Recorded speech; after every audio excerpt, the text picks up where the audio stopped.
co-writer of the book, as well as some of the lyrics in the song. I'm going to actually have the libretto stand up. If Karen can just please stand up.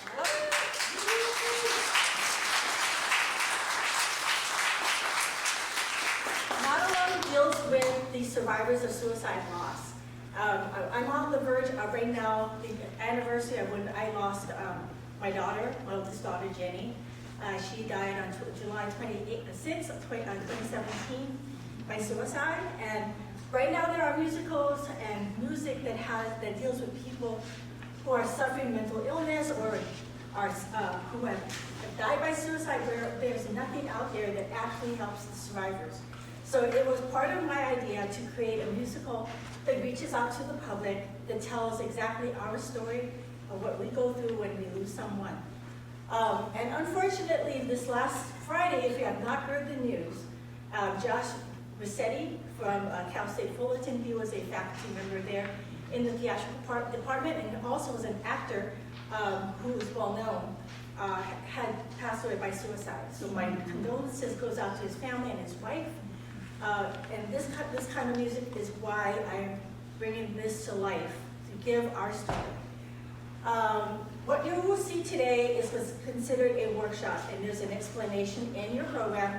It's basically a read-through of all of Act 1 and sections of Act 2. They will be working with the scripts, they will be working with the scores, and they will be singing, not necessarily acting because we don't have room for it, but it's the first run-through. And what happens in a musical or an opera, there are workshops, just like this one, before it becomes fully staged.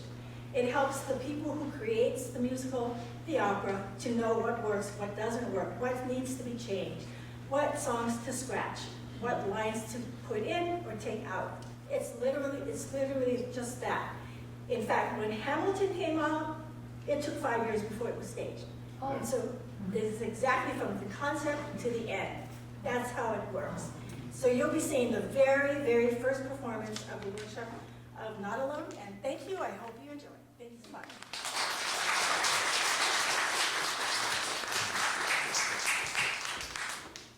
Before I forget, there are cards inside of your program. While they're coming in, if you could please, after viewing it, give your feedback and then put the cards in the boxes in the back. Thank you.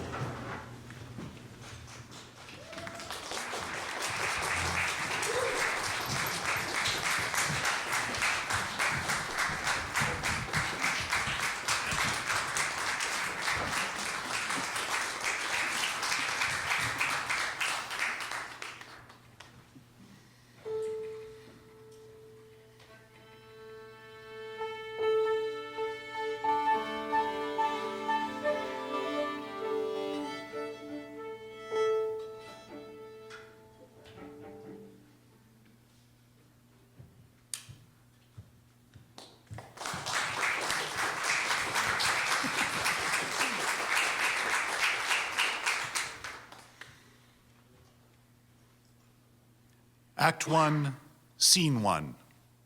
Jill enters the stage as she struggles with her mental illness. She is contemplating death as a solution to her suffering. The pain she is experiencing becomes too overwhelming for her.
heart that is like a spiraling shelled creature, unaware of her own internal pearlescence, too aware of her soft vulnerability, too aware of her soft vulnerability. Sink me.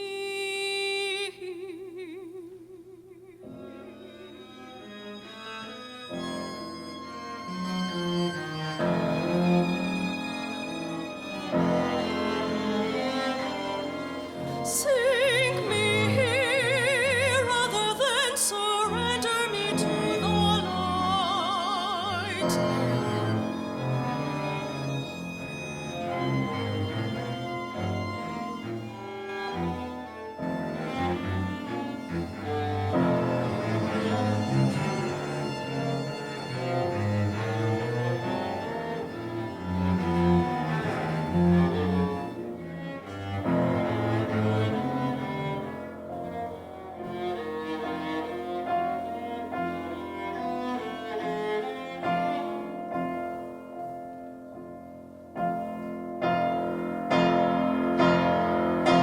Sink me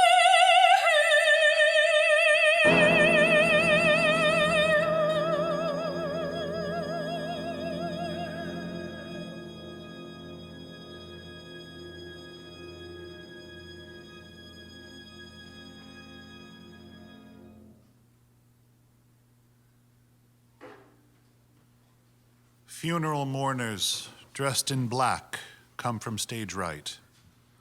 Lila follows as the last person in the crowd. She pulls out her cell phone and looks at the screen and presses the screen to call a coworker. Hi, yes.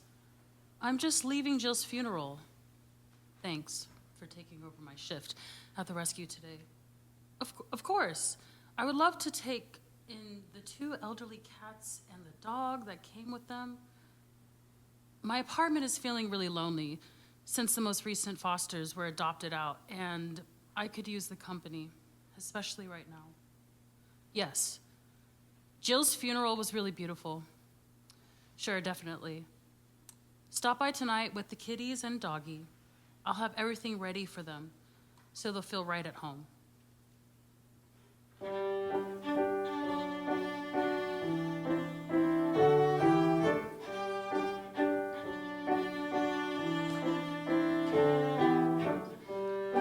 Oh, Jill, you would have loved meeting these sweet fur babies. It was so hard today at your funeral. I still feel like you're with me, in a way, but also I miss you. Didn't you know how much I would miss you? At your funeral, we sang your favorite song, the one where you used to laugh when I got the words wrong at your funeral.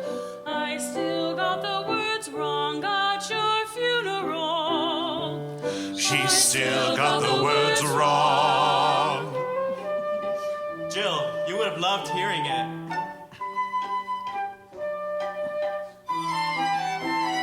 At your funeral,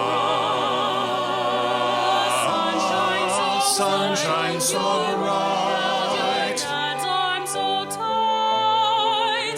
Your dad stared straight ahead, not ready for goodbyes at your funeral.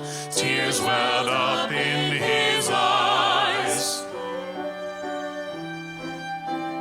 At your funeral, your brother and his wife had a big surprise. They never had the chance to tell you. They just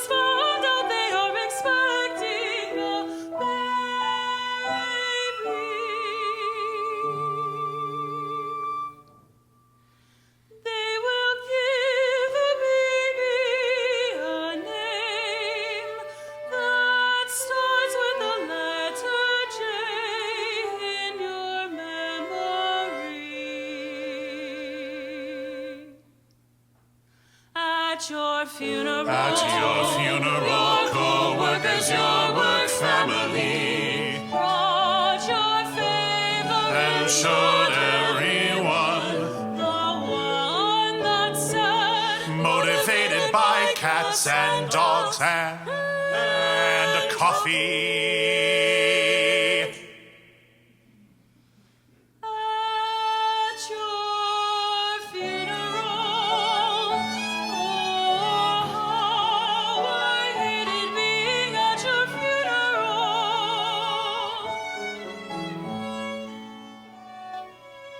I spoke at your funeral about how much you were loved by people and all the animals. How much I loved you too, my friend I'd known for most of my life. Jill,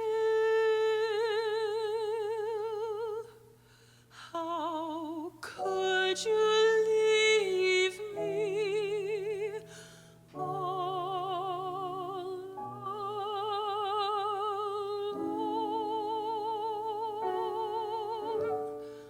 at your funeral?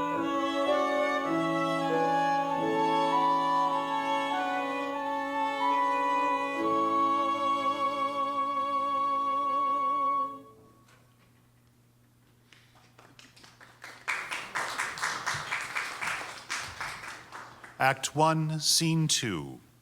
Lila enters the empty waiting room at the office of George for her first grief therapy session and sits down.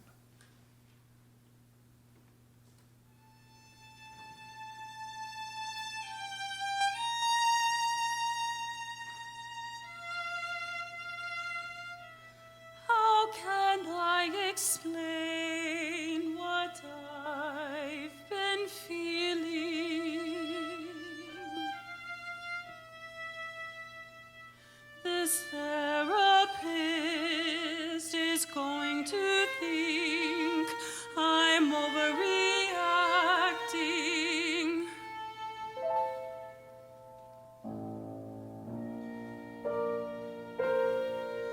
But Jill was my best friend.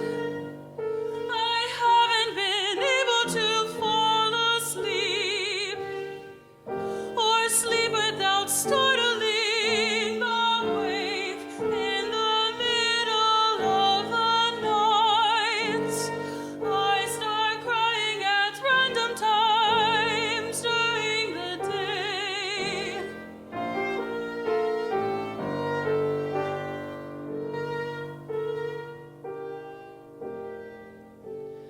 My mind's bombarded with intrusive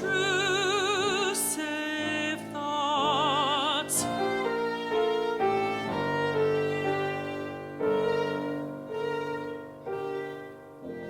What could I have done differently that might have saved her?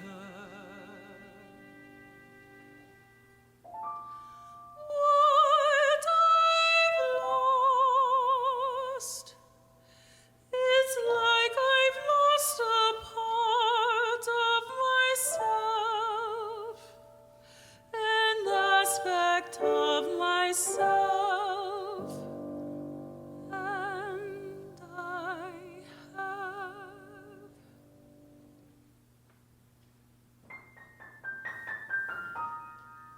Like losing an aspect of yourself, losing you, the truth hidden all this time, like a moon cycling down to silver.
Hello. You must be Lila.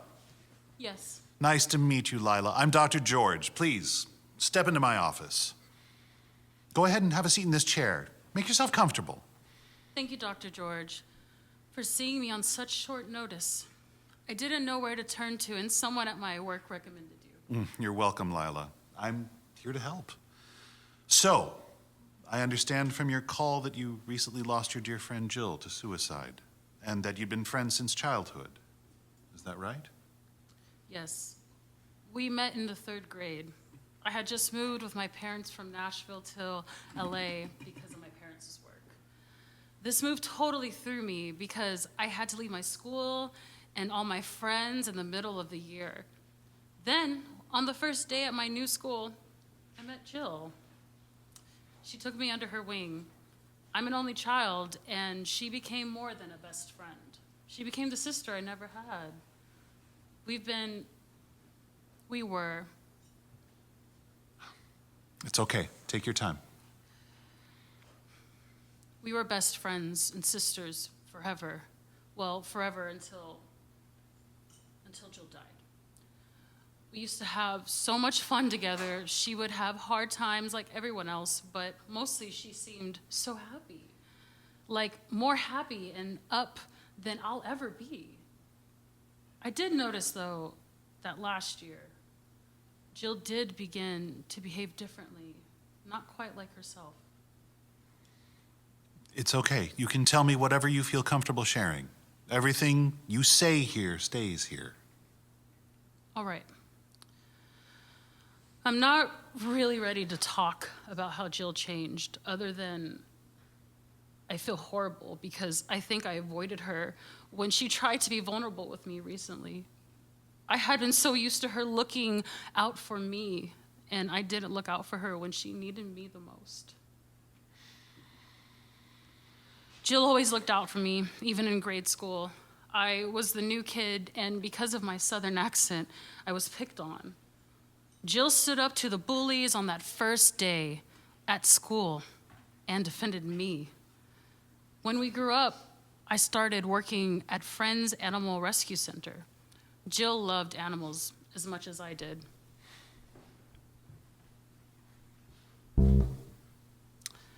She sometimes visited me on her days off and helped as a volunteer, walking the dogs with me or playing with them during their playtime in the grassy area.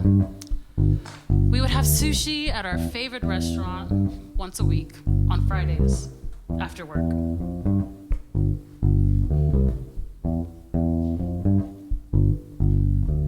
Every Friday we'd meet for sushi, a little casual but always bougie. Dates could wait until Saturday night. We always had our best friend Fridays. Bougie sushi. Every Friday we'd meet for sushi, a little casual but always boozy. Dates could wait until Saturday night while we dished about them in advance. Boo boo bougie sushi. And over sake, hot and spicy like wasabi. Or sometimes maybe a bit too nice, boring and clingy like sticky rice. Bougie sushi.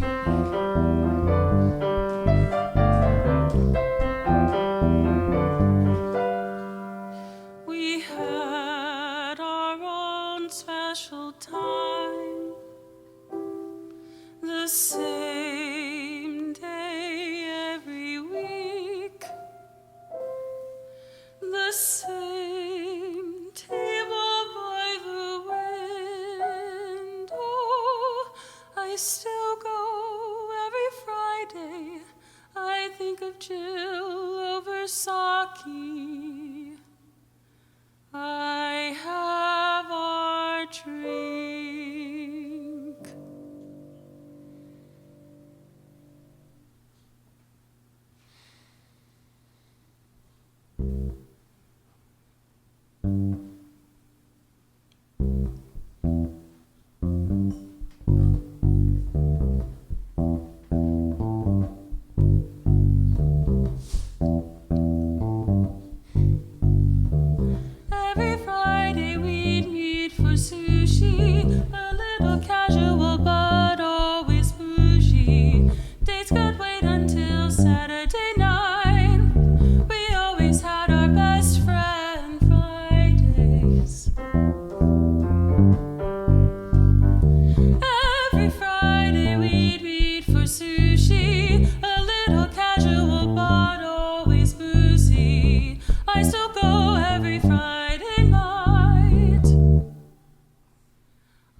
When someone we love dies, grief can be confusing because we have so many different feelings we cycle through. Remembering the fun moments and the special times you had with Jill is really important. I suppose. But it makes me sad, too. And angry at myself. Why is that? We had so much fun, and now I think Jill had been pretending. I should have seen through it. And when she couldn't pretend anymore, I didn't take it seriously enough. Unfortunately, this is how many people feel when they lose a loved one to suicide. It's a natural feeling, so don't feel guilty. It's not your fault. Please, continue. Jill started to experience panic attacks. And the first one I knew about. Anyway, it happened the last time we met for sushi, a couple of months ago. I can't believe it's been that long. We had just sat down and Jill started to practically hyperventilate. She ran out of the restaurant and I ran out after her. I hugged her and tried to calm her down, but I just accepted what she said. What did she say? She said she was fine. She just got stressed out for no reason, and she left. She said she'd feel much better if she had a drink. So we went back, downed a bunch of sake. She seemed to get drunk really fast that night, too. Really silly and then really sleepy. I made sure she got home okay that night, and I slept on her couch. You did what seemed right at the time. You were there for her. Not when she needed me the most. Otherwise, she'd still be here. Jill became extremely moody after that night. Super happy, but then really sad, sometimes even angry. She flipped through these moods so fast sometimes, and her mood swings made no sense to me. She kept denying that anything was wrong, and I didn't press her. She called me on that night of her death, but hung up so quickly that I knew something was wrong. I went to her apartment. The police were there, and an ambulance. At first, I didn't realize it was her, because she had died. Then one of her roommates came out and told me he had found her. Poor guy. I never did well with roommates, so I rented a studio apartment. But maybe if I had lived with Jill, this wouldn't have happened. It's my fault for not being there for her. Oh, you see, I wish she could hear me. Can Jill hear me? I'm obsessing, spinning out and around every for me. Every for me. A repeating song I just cannot know. I just can't know this wasn't my fault. And for now, every for me. Every for me. Every if only has me weeping angry. Every if only has me oh so needy. If only.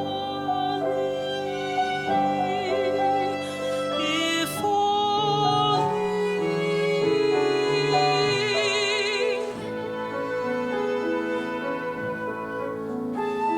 my friend, I wish you could hear me. Can you hear me? You are obsessing, spinning out and around every if only. Every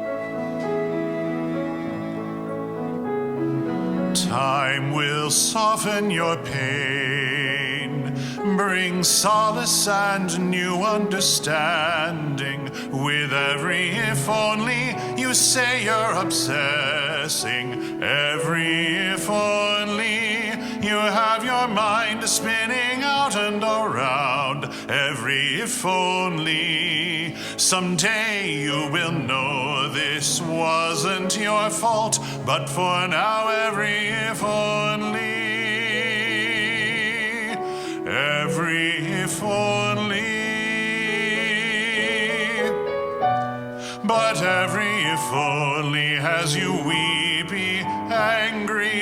Every if only has you oh so needy. If only. If only.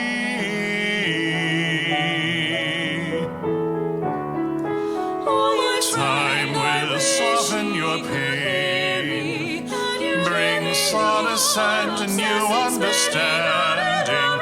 With every if only you say you're obsessing. Every if only you have your mind spinning out and around. Every if only someday you will know this wasn't your fault, but for now every if only. Every if only.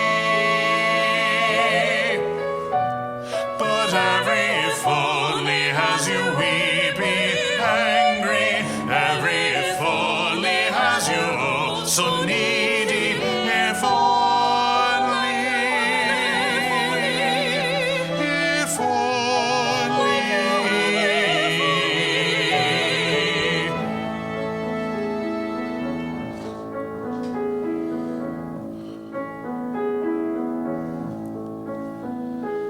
If only.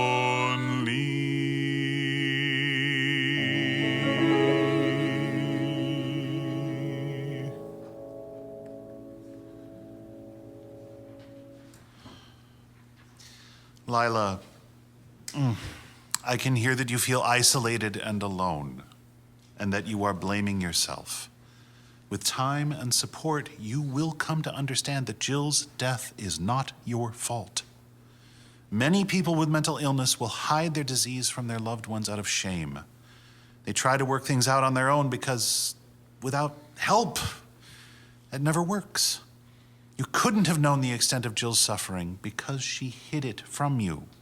But I feel I could have prevented it. I should have tried harder. I know it's hard to accept what I said, and that you need time to process all of this. Like many mental disorders, it is a chronic disease with no real cure.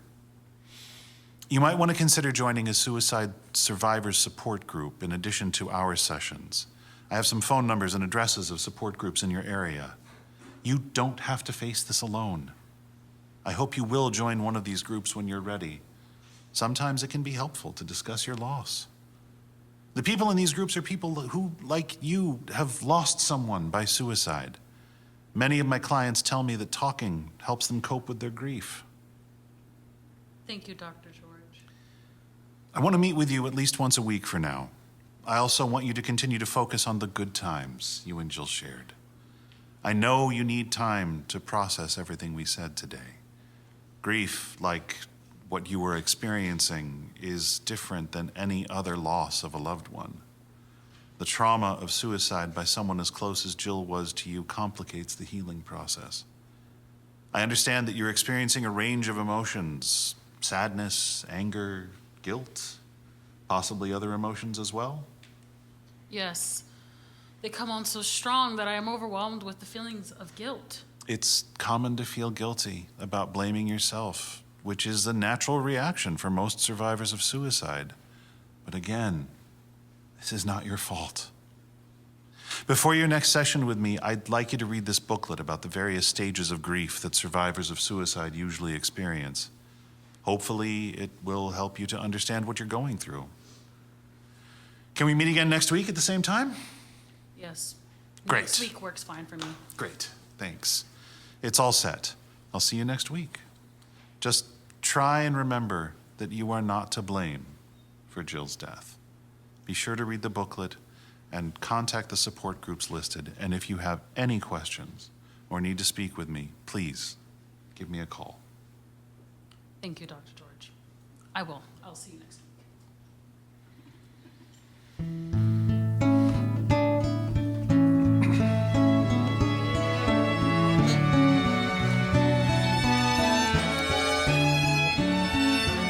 Oh, Mama, I wish you could hear me.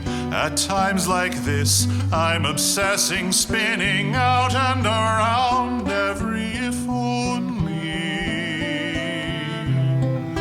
Every if only.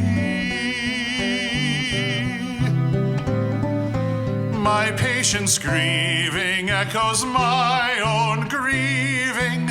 I just can't stop my mind song from repeating, if only,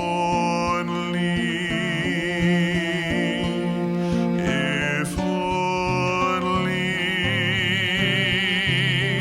Oh, my child, I wish you could hear me. Can you hear me? I know you're still hurting after all of these years with each if only. I know better, but oh, Mama, I'm still your child without his mother. Time will soften your pain. Time will soften my pain. Time will soften your pain. Bring solace. Bring solace. And new understanding.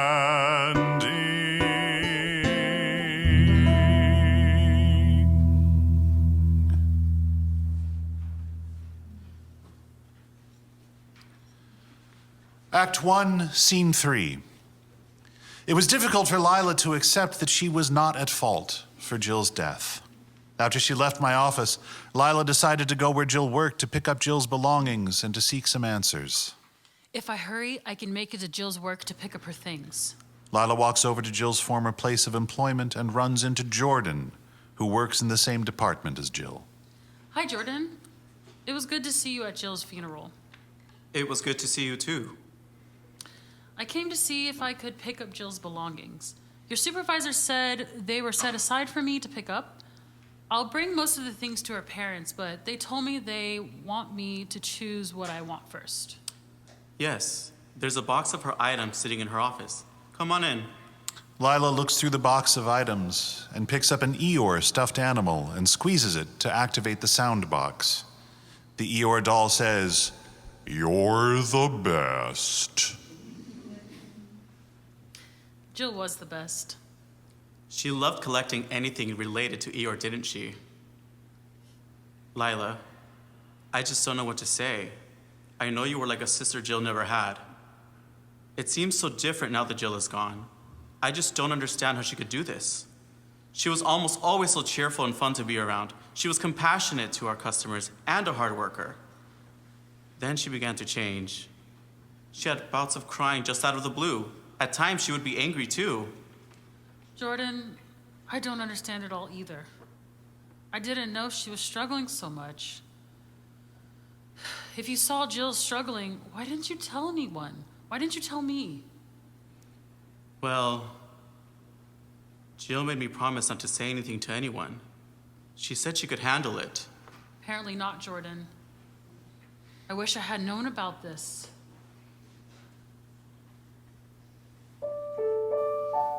Lila, you just don't understand.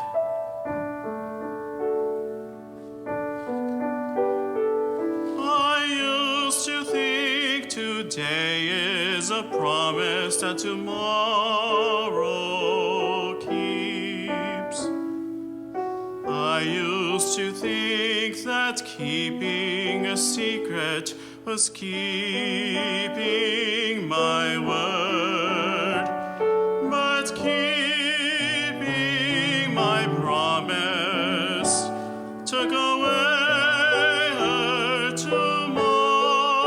tomorrow. Keeping this secret took away any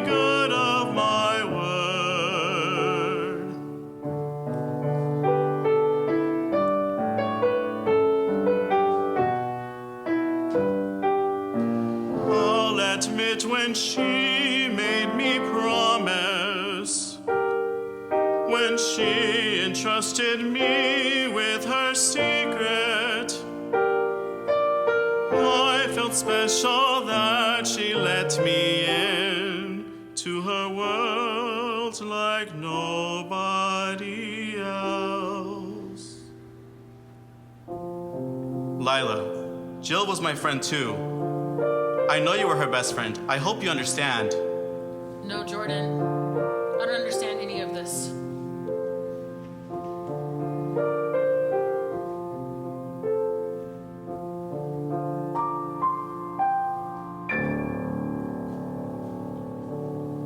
I'll admit it, what I never told her, how much I wanted to hold her, all of the promises I wanted to make to her, how she met my soul when she looked at me.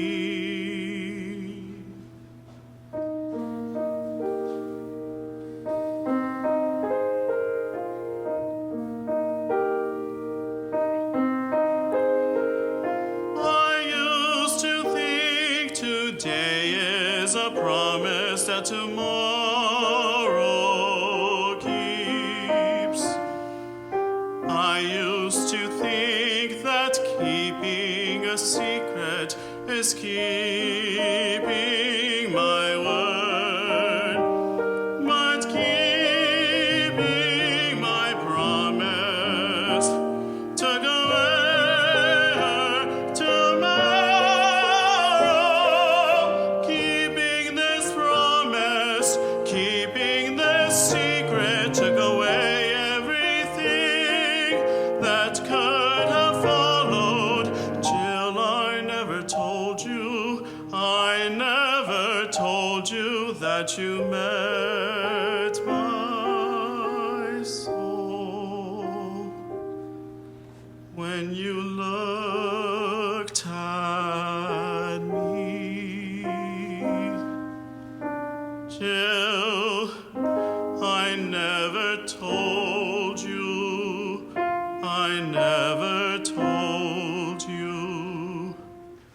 that I love you. Jill, I love you still. I never told you my secret.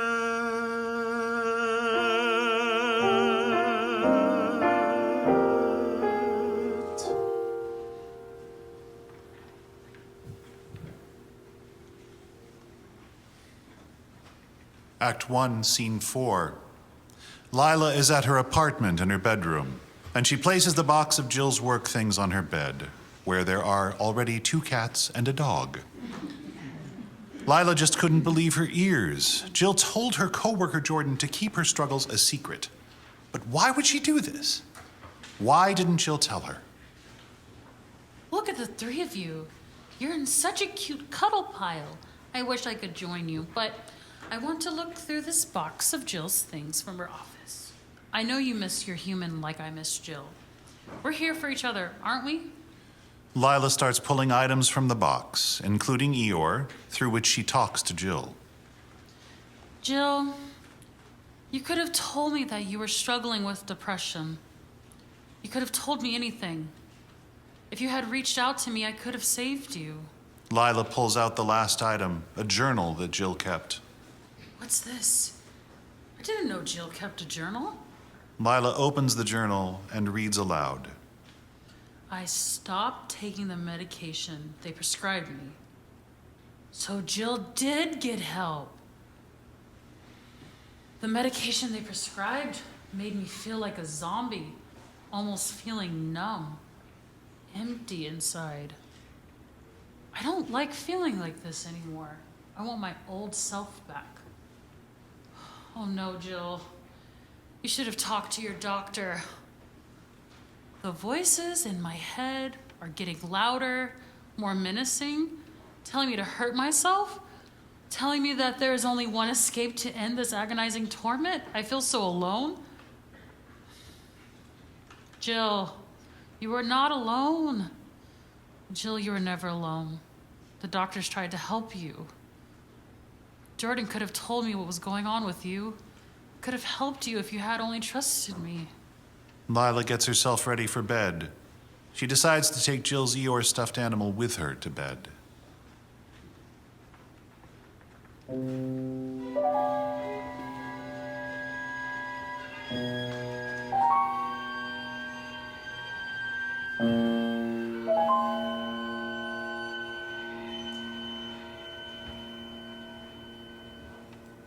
Lila gets up and is in a dream world, and Jill appears.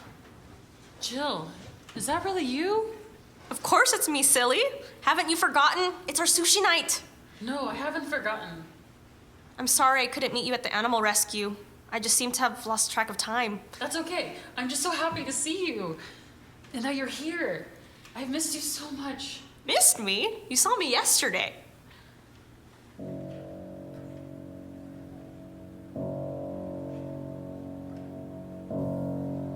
Jill, what's happening? What is the matter with you? I'm here. Jill, I'm here. Whatever's bothering you, I'm here. You don't deserve to live. You can't escape us. There are too many voices screaming at me. Can you hear them? They want to hurt me.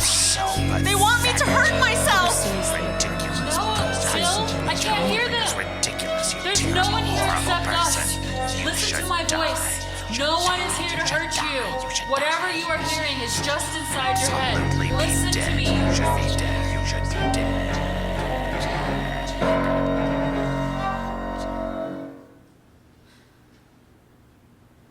I'm here with you.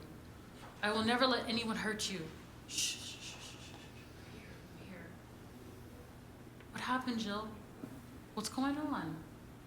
I just don't know, Lila. I felt like I couldn't breathe. I had this gnawing feeling of dread come over me, and then there were voices telling me, screaming at me that I was worthless, that I didn't matter, that I am a burden to everyone I care about. They tried to get me to hurt myself. If I didn't, they were going to keep tormenting me. I feel so all alone. Oh no! It's happening all over again! I feel like I'm drowning! Jill, I'm here. Remember, you're not alone.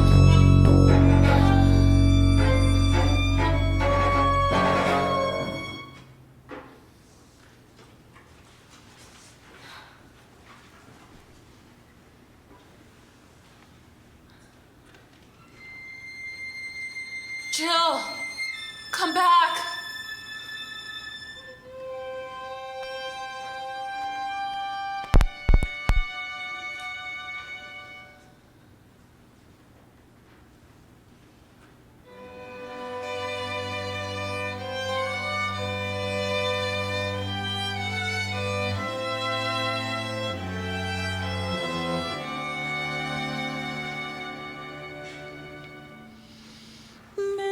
Missing you,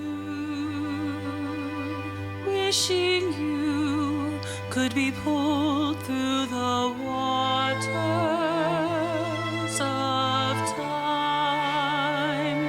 Missing you, wishing you could be soothed through the waters of time.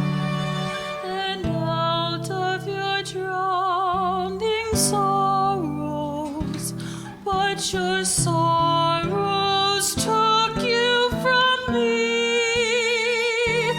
In the sea, I am so lonely.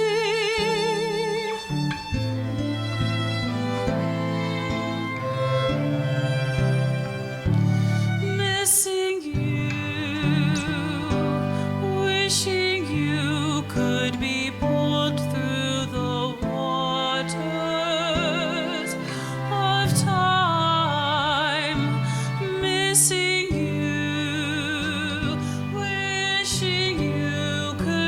soothed through the waters of time, and out of your drowning sorrows, but your sorrows took you from me.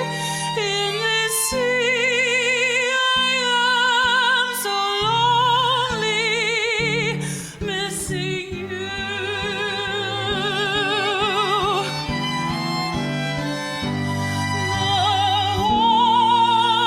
The waters of time, the waters of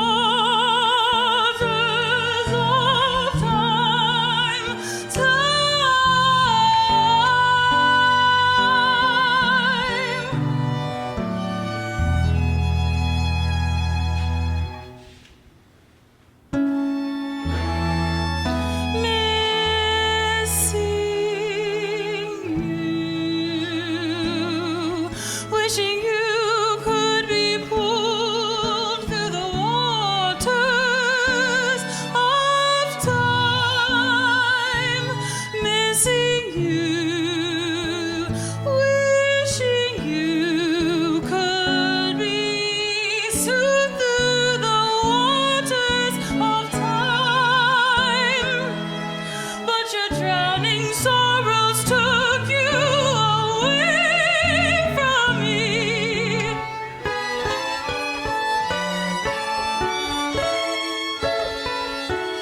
In this sea I am so lonely,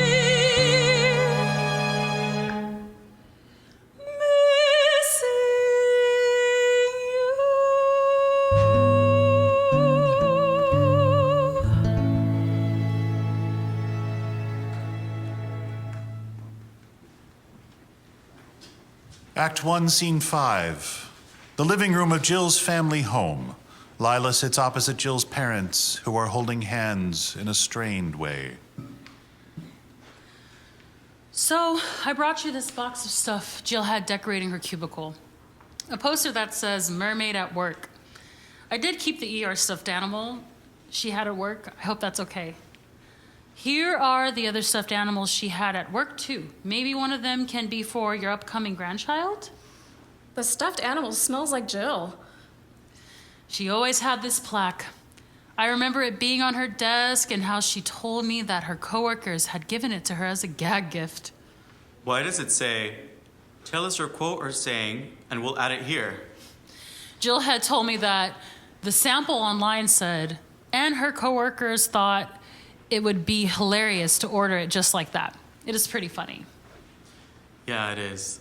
Jill can be heard from stage left in the wings, lightly laughing.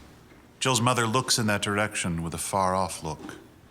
You know, sometimes I can still hear Jill laughing. Jill enters from stage left and sits down on the empty chair next to Lila. She looks at the plaque Jill's father is still holding, and she laughs, looking at him sweetly. Did you hear her? Jill's father grows serious, looks at Jill's mother mournfully. He places the plaque on the coffee table. Jill then looks sad, too, and exits, stage right. I think so, in a way. One of the things I remember most about Jill is how much she laughed. Look, Jill always had this journal she kept at work, detailing how she felt during her last months. She wrote on the inside cover that she wanted me to have the journal and to not share its contents with her family. To be honest, some of what she wrote in the journal is very disturbing. And I wish that I hadn't read it. I can understand why she didn't want you all to see it or know what it says.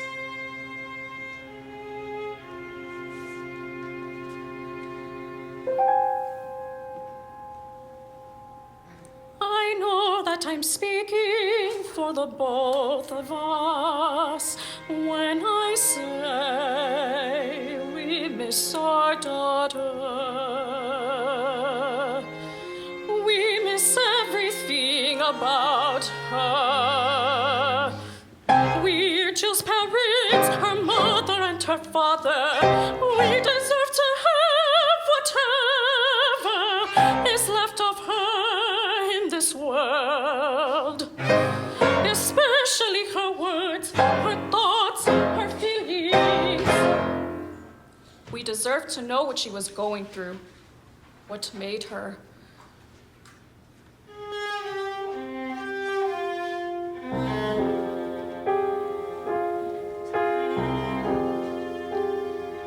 There are some things a parent shouldn't know.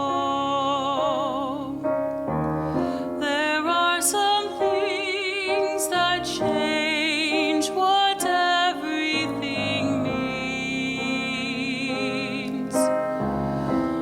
that bring nightmares to our dreams.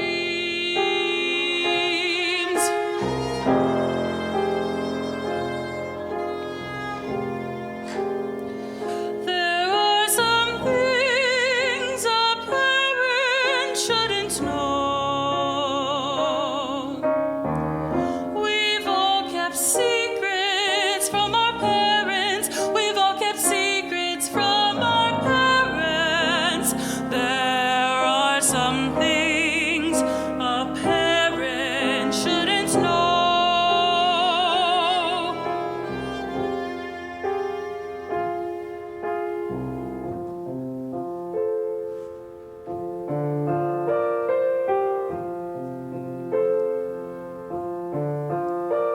In reading Jill's journal, I now realize keeping a secret is keeping my word. Keeping a secret is keeping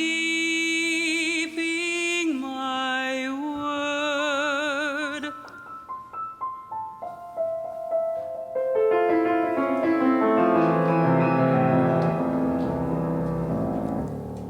Lila, I think you should go.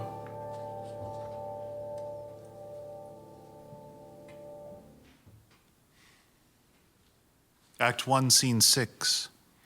Lila enters the empty waiting room of the office of George for her second grief therapy session and sits down.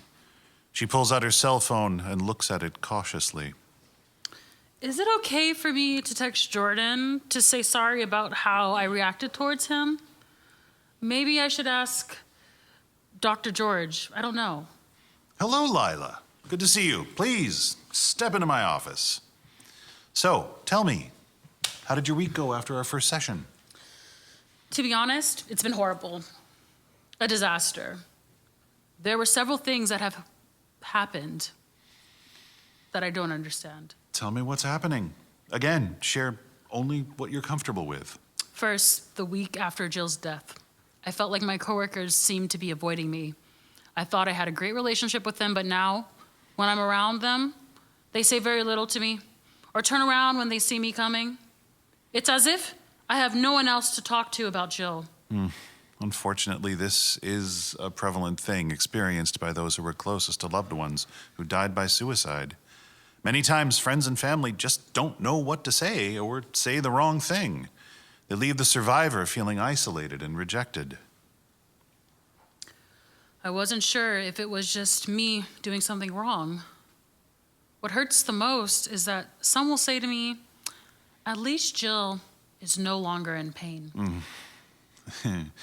People often will not know what to say and will use phrases commonly used for the death of a loved one by natural causes. What they don't know is that grief brought on by suicide brings on complications they don't understand. The only bright spots in my life right now are my work and the animal rescue center and the animals I'm fostering at home, 2 elderly cats and a dog. Their human died, and I feel a special connection with them since my human, Jill, died too. They came to me after Jill's funeral later that week. I experienced another incident that left me feeling angry. I'm sorry to hear that. Tell me more. Whatever you feel comfortable sharing. Right after our last session, I thought it would be a good idea to go to Jill's parents' home Okay. and to talk to her coworkers at her work and collect the rest of her things that her supervisor had told me about at the funeral. She had made a box of her things for me. One of her coworkers, Jordan, gave me the box and admitted that he knew Jill had been depressed. Apparently, she confided more in Jordan about her depression than she did to me. Tell me more about that. Jill told Jordan, and Jordan thought he should keep her secret. He promised. In hindsight, he felt really terrible, but I still let him have it. I left the office really angry. Then I took the box of Jill's things home and looked through them. I found a journal Jill kept that I didn't know about. Go on. In this journal, Jill wrote about how she felt during her last months. On the inside cover, she wrote that she wanted me to have the journal and not to share its contents with her family. I read some of the journal and had nightmares that night. Jill had written that she felt like a burden. I wish that I could have told Jill that she wasn't a burden when she was alive, convinced her. Also, she wrote some really disturbing things in her journal. I read that she wrote because I wanted to know what she had been going through. So you're having this hard push and pull between wanting to know what Jill had been going through and the difficult feelings coming up when you learned what you did. Exactly. As it got even worse. How so? I went over to Jill's parents' home to drop off some of Jill's things from work I thought they would want to have. Stuffed animals, things like that. I made the mistake of telling her parents about the journal. They basically flipped out, especially her mom, and demanded to have the journal. In explaining to them that there are some things a parent shouldn't know and that keeping a secret is keeping my word. Well, it's ironic, but that's exactly what Jordan had told me, that keeping a secret was keeping his word. I was so mean to him, and I feel so bad about how I treated him. I also feel really sorry about what happened with Jill's parents. Different people handle grief in different ways, and you're all grieving Jill's death. With all of these emotions, there's bound to be some conflict. It's not your fault. It sure feels like it is. Also, I used to ask Jill when I needed advice, and now she's not here to tell me what I should do. In the box of her work things, I also found her Eeyore stuffed animal. I fell asleep holding it, and I have to admit,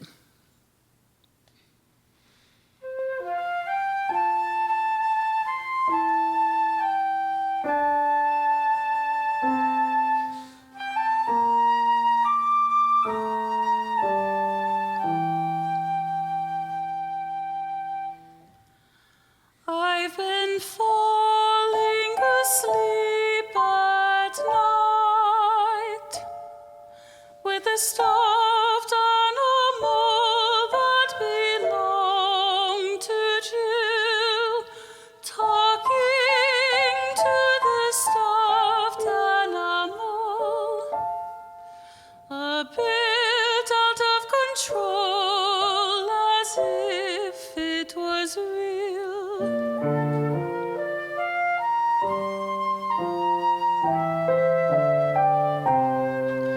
A sad gray donkey, I never saw her that way. Is that how she saw herself? She never told me much about her gloomy place. She hid within it a bright smile on her face, a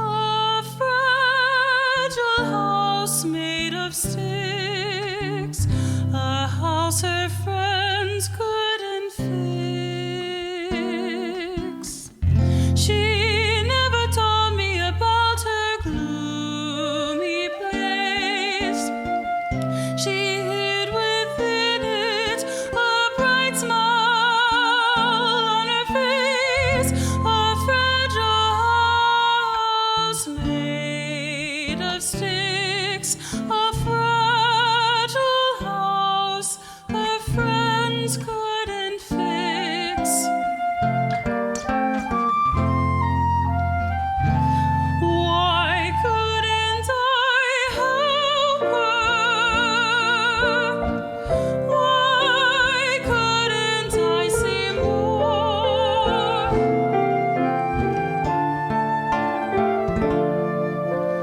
Maybe I will always blame myself. I didn't try enough. I didn't ask enough. She never told me much about her gloomy place. She hid within it a bright smile on her face, a fragile house made of sticks, a fragile house her friends couldn't fix. Why couldn't I help her? Why couldn't I see more?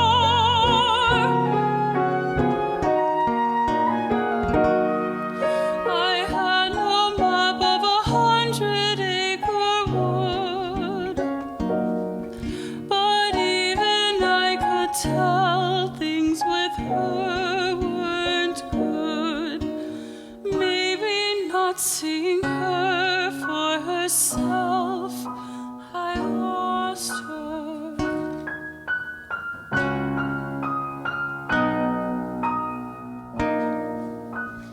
Maybe I will always blame myself. She never told me much about her gloomy place, a fragile house made of sticks.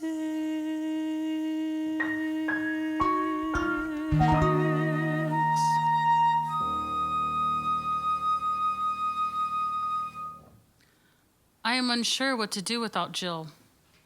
I depended on her for so much. I wish that she had felt like she could have depended on me too. Jill absolutely loved her parents, but now they're not talking to me, and I'm not talking to them either. I don't know what to do. I've tried to talk to my own parents about what I'm going through, but they're really self-absorbed already. And they basically just changed the subject to something about them. That's all really hard. Can I ask you for some advice? I was thinking about texting Jordan and apologizing. I would also always ask Jill before texting a guy.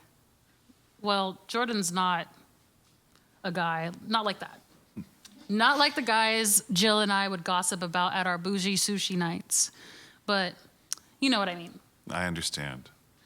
If you feel comfortable texting Jordan, I think that would be fine. Do you have any concerns about texting him, though? I guess it would really sting if he didn't text me back, or if he sent me an angry text. If you do text him and it doesn't go how you would like, feel free to reach out to me. Also, if you need anything before our next weekly session. Did you read the booklet I gave you during your first session about the various stages of grief that survivors of suicide usually experience? And did you reach out to any support groups? I read through the booklet a little bit. This last week, I feel like I've been cycling through all the stages of grief. It's been intense. I haven't reached out to the grief support group yet. It's something I would really encourage you to do. I think it would help you. Okay, maybe I'll try. I hope you will. I'll see you next week, same day and time. Sounds good. See you then. End Act 1. So what you're going to be seeing in the next portion is just portions of Act 2. That is still being in the process of being completed. So there will be 3 songs, and then we'll be, you'll see what the process is as regarding that. It's when Jill, when Lila's trying to resolve her issues at this point.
Act 2, Scene 4.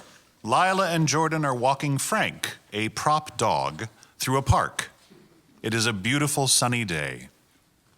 Frank is walking so well with you, Jordan. When I walk with him, he usually pulls, but you clearly are a calming presence for him. Frank is the best. I can't believe I'm going to be able to foster him. How does that work? Like, if someone else wants to adopt him, do I have to give him up? Not necessarily. The foster family is given the first right to adoption, and we would let you know if someone else is interested in adopting him. So you would then be able to say whether you want to adopt him at that point, and we would break the news to the other potential adopter that Frank has already been adopted. I already can't imagine giving him up, and I haven't even brought him home yet. He looks like he's getting tired. I'm going to carry him for a while. Oh, look, there's my coworker Lauren, and she's carrying her little dog, Dolly Barkton. She sees us and she's coming over. That's great. Frank and Dolly can meet each other. Hi, Lauren. It's funny. I was just talking to Lila about Dolly Barkton. I'm going to be fostering this little man here, Frank. Wow, really? He's so cute. Would it be okay for us to put Dolly and Frank down to see how they get along? That would be fine. And if either or both of them get testy, we'll just quickly separate them. Look at them sniffing each other. They're starting to play. So cute. I'm going to bring Frank to work while I'm fostering him, and they can hang out together. Maybe I'll even adopt him. Hey, you two remember each other, right? From Jill's funeral? Lila works at the animal shelter where Jill used to volunteer. Lila was Jill's best friend. I remember. Lila, I met you at Jill's funeral, but just briefly. I'm so sorry for your loss. Jill was such an incredible person. Thank you. It was all such a blur at Jill's funeral, to be honest. But I do remember you and Jill's other coworkers. Jill would have been grateful that you were all there. She loved animals so much. I wish she could be here to see Jordan fostering a dog that's playing with Dolly. You must really miss her, Lila. I do. Unfortunately, I have to get back to the office. Jordan, did you take the whole afternoon off? I didn't see you after lunch. Yeah, to visit the animal rescue. I'm really glad we ran into each other, and that Frank and Dolly had a chance to meet. You'll be seeing me with Frank back at the office on Monday. Have a great weekend. You too. It was really great to see you again, Lila. It's funny. I have so many amazing memories of being here in this park with Jill. Me too. We have picnics at lunchtime here at the park, about once a week. And they haven't been the same without Jill. For one thing, Jill would always remember to bring a large blanket for all of us to sit on. So our, backsides are definitely soggier at the picnics now. She would also often bring dessert for all of us to share. Chocolate crust cheesecake? How did you know? It's the only thing Jill knew how to make. She loved making the cheesecake, but otherwise, she couldn't or wouldn't bake or cook. That would explain why she always brought leftover takeout for lunch. Yeah, exactly. You know, I really do feel her here. So often, I still hear her laughter.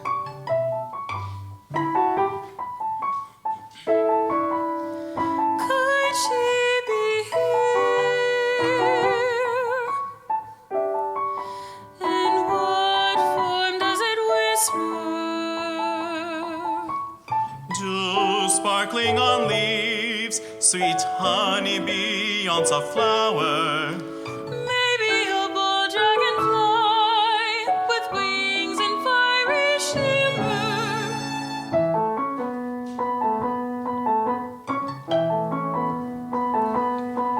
She's here, she's definitely here. She's here, she's definitely here. As her laughter, as her laughter. As her laughter, at her wonder of nature.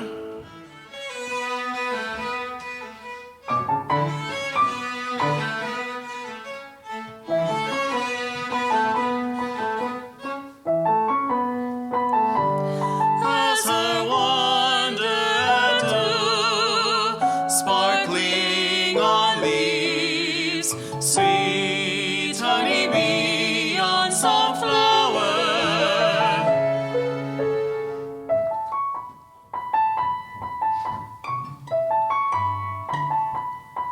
She's here, a bold dragonfly with wings and fiery shimmer. She's here as her laughter. I remember walking with her on this path. How she used to laugh.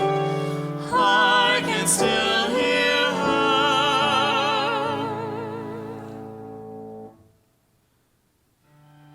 Not a whisper, not a whisper. But her laughter.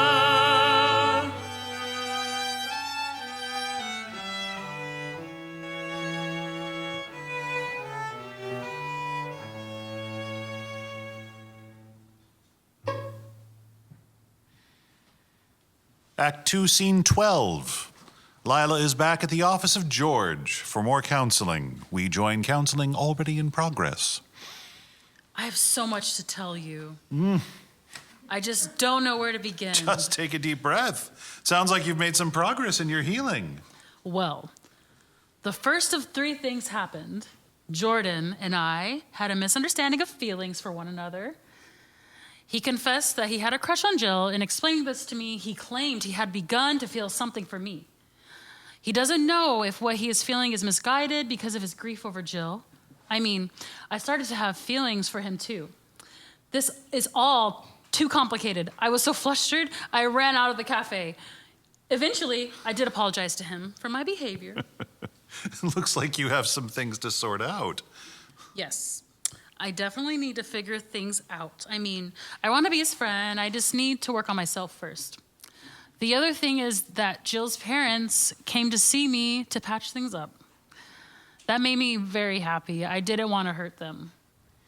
What also makes me happy is that Jordan is fostering Frank and that Jill's parents have adopted another dog, Grits, the one that was just admitted to the rescue. Both of these dogs are helping them with their grief, just like the 2 elderly cats and dog have helped me. It helped me so much that I decided to adopt all 3. That's great news. I'm so glad you're finally reconnecting with Jill's parents, especially during your healing process. Now, here's the really big news. My boss, Charlotte, is going to allow me to start a support group for survivors of suicide loss at the animal rescue where I work. Perhaps people will get to spend time with adoptable dogs and cats for emotional support. kind of like support groups that use horses to help people cope with the grief. Maybe some of the people will also want to adopt a dog or a cat. It could be a win-win situation. That sounds fantastic. What a great idea. Thanks. I actually have a question for you. Ah, what's that? If you could be my mentor to help me prepare to facilitate this group. Oh, I would be honored. Absolutely honored. Just send me the details. I'll be happy to help. Thank you so much, George. This is going to be a great help for everyone. Oh, looks like our time is up for this session.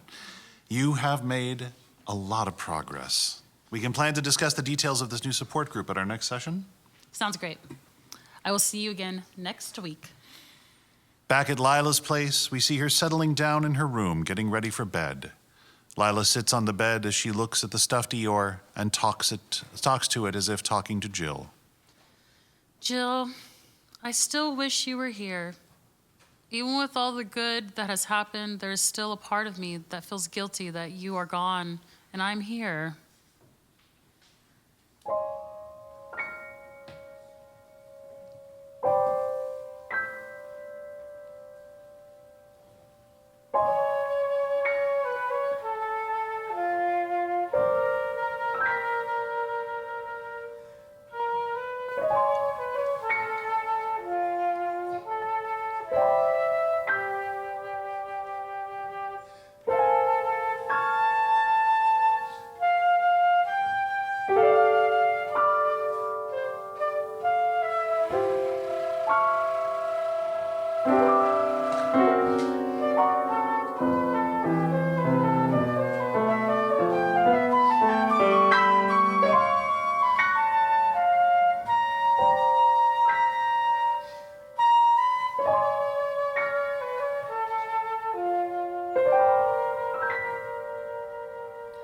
Don't feel guilty that you have a life that was denied of me.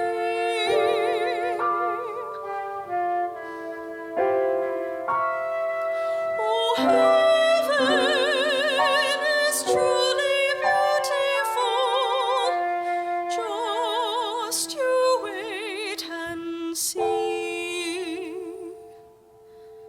Just you wait and see.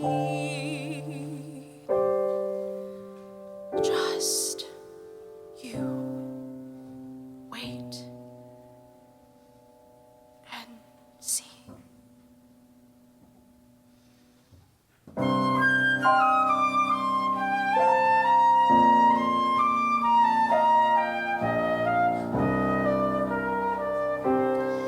There was a time when you were young, vibrant, and full of life, always carrying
send you messages that you are not alone.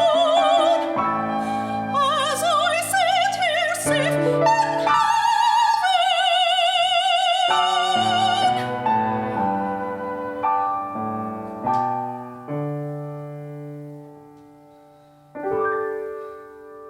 So live your life and laugh again.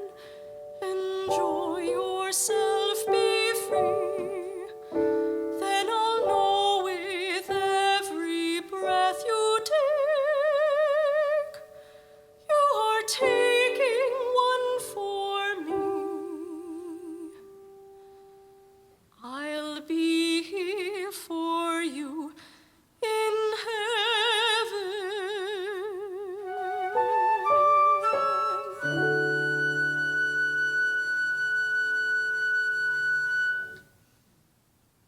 Lila, it was never your fault that I died. I didn't want to leave, but my pain was just too much for me to bear. I know you still have doubts. I had a disease that made it too difficult for me to stay. It's time for you to try to live again. Jill, it's just too hard. I miss you so much.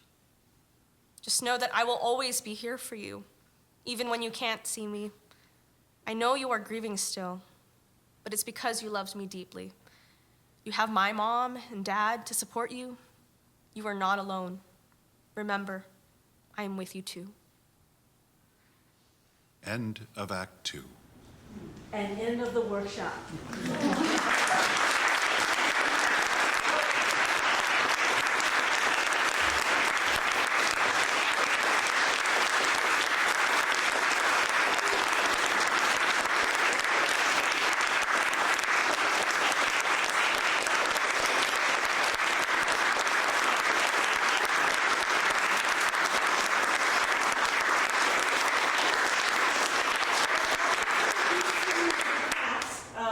First, I'm going to start off with the musicians. On guitar, acoustic guitar, and electric bass is Carlos Rodriguez. And flute is Miguel Mendez. The quartet, I'm starting from cello this way. It is Josias Canu Marchand. Did I get it correct? On viola is Taylor Garcia. Violin is Brendan Foster. Violin is Sage Taloyo. Sorry. Filipinos, we speak together. Sorry. And then on piano here is Andrea Church-Durant.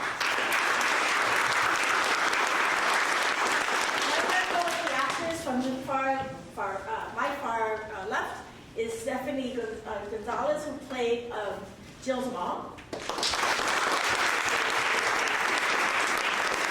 Perez, that played George's mom and also Lauren.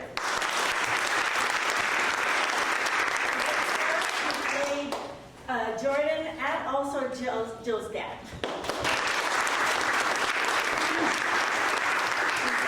Dr. George and your narrator, Scott Graff. Performed by Janelle Guyton. Played by Michaela Elson. I got it correct.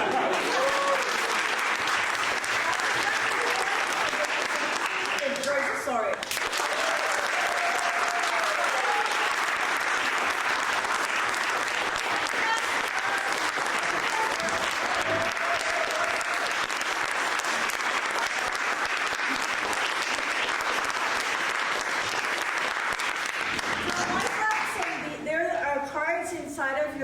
Program. Please, I would like to hear your comments, any concerns, anything that you have to do regarding the program. We will have a reception in the lobby there, and at that time, I would have done a Q&A, but actually, I'm going to ask one question. How many of you in this audience have actually had experience a loss of someone in your life, whether it's at work or a loved one that you know that has died by suicide, please raise. If you look around you, there's quite a few. Until you start talking about it, no one will know about it. It needs to be talked about. It needs to be known. And help comes from sharing with one another and reaching out to those who can help you. We have someone in the audience that's part of the health services. Let me get, I don't want to butcher your name, I'm sorry. Dorothy Gula. Yes. Can you please stand? She's a life coach. There's a bunch of names in the back of your program. Dee Dee Hirsch, the American Foundation for Suicide Prevention, and there are other things. And I want to thank you very much for coming here tonight. Thank you so much for being a part of this workshop. Thank you.